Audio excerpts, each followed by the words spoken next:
Hey, St. Paul Music Collective here. We are live in Clear Lake, Iowa.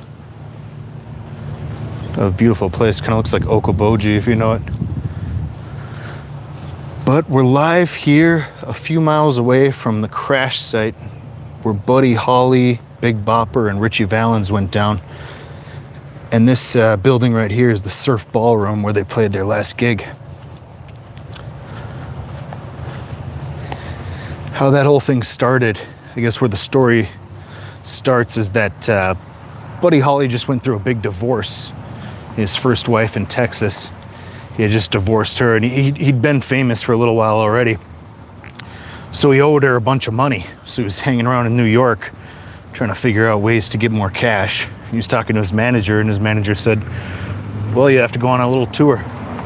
So he said, okay, well, how do we get that going? He said, well, this kid Richie Valens, who was about 16, 17 at the time, had a hit, La Bamba, and the Big Bopper, this radio DJ from Texas, had just put out Chantilly Lace. So I said, okay, well, my band and those two, and we'll all go out and do it. And so it was a winter tour. I think it was called the Winter Ballroom Tour. And they get together and go out on this bus, all three bands together.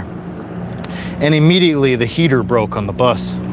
So it was an insanely cold winter, and they're all sitting there shivering, just city to city, long drives, 12-hour drives, no heat. So you're talking 0, 20 degrees or whatever. It's insanely cold. And so they were going from place to place. Everybody was getting sick. They were getting each other sick. Everybody was angry, mad. They weren't getting the money they thought they were supposed to get. So a few of the band members decided, it was actually mostly backing band members. It's not how it turned out, but the backing band members decided that they'd rent a little airplane from Clear Lake, Iowa, where I am right now, to Minnesota, their next gig. Would have been like a 8 or 9 hour drive or something like that, but with the plane, it was only an hour or two. So the backing band that, booked the plane was pretty hyped. So they finished this gig here, where I am right now, at the Surf Ballroom. Went really well. This would be for the show. They started kind of playing cards and betting each other, and, well, I'll take the plane. No, I want the plane. No, I want the plane. So Buddy Holly and Waylon Jennings, who you guys might know, it's a famous country artist, but at the time he was a 16-year-old bassist for the Buddy Holly band. They decided to flip a coin for the seat on the plane. And Buddy won. Him and Waylon were like best friends at this time. And Buddy won the coin toss and said, Buddy won the coin toss and said, you're gonna be so cold on that stupid bus ride. And Waylon Jennings famously said back, well, I hope your plane goes down. Which he said, haunted him for the rest of his life, because that's exactly what ended up happening. It's not a grave, it's just kind of a monument, but we are about 3 miles from where the plane went down. So anyways, it ended up that Buddy Holly, Big Bopper, and Richie Valens got in this plane in the middle of the night. Really bad storm. And they go up, and they didn't know it at the time, but the pilot had no nighttime experience. So very quickly, it was a winter blizzard, they started having problems. That's why they only made it about 3 miles. And I'll post some pictures on the Instagram and YouTube after this of the crash site. It's pretty cool. It's out in the middle of the cornfields. But they just went up, and pretty quickly they all went down, exploded in a ball of fire, and they were all killed immediately. Don McLean wrote a song about it, American Pie, the day the music died. And it was a pretty big deal at the time, because in the mid-50s, rock went off, it really popped off and started going crazy. You had guys like Elvis, Little Richard, Chuck Berry, Jerry Lee Lewis, in the mid-50s, they were all making great records, you know, records, everybody calls them legendary today. But by the late 50s, they had shipped Elvis off to war. He didn't have any say in the matter. You know, Colonel Tom Parker and everybody else said, you're going to Korea. So by February 2nd, 1959, the day this happened, Elvis was out in Korea. Chuck Berry was in jail on what some call a bunch of racist nonsense charges.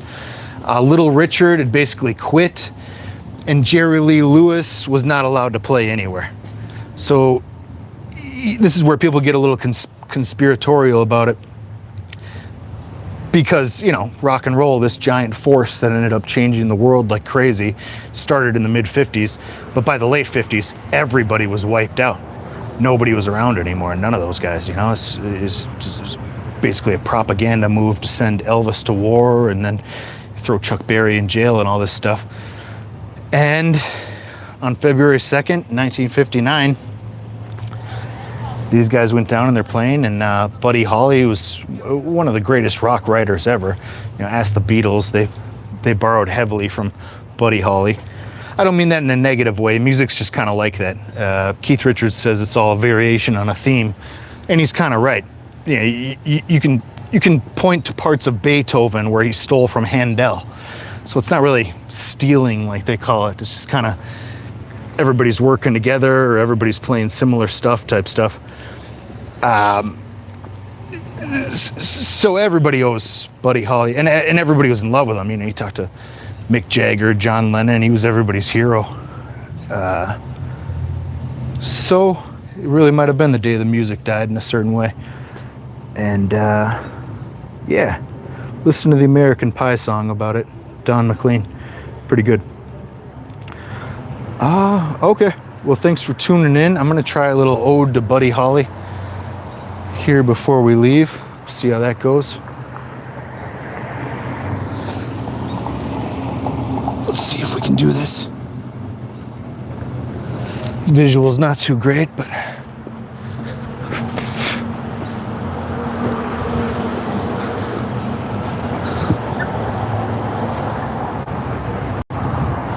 see if this works with the one little mic.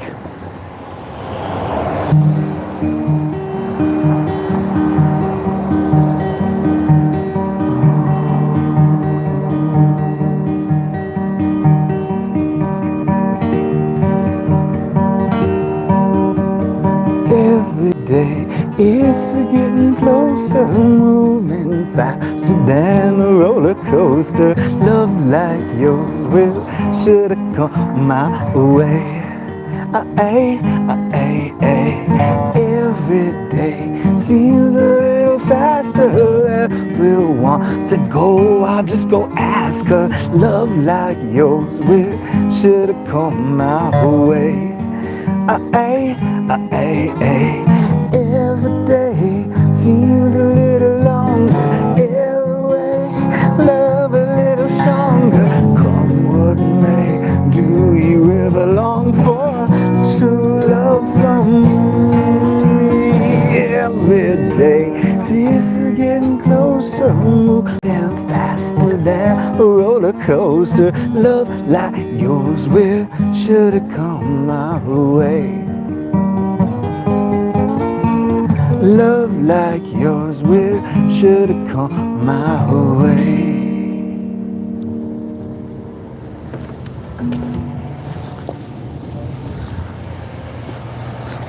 Thanks, everybody. From the Surf Ballroom in Clear Lake, Iowa. Have a good night.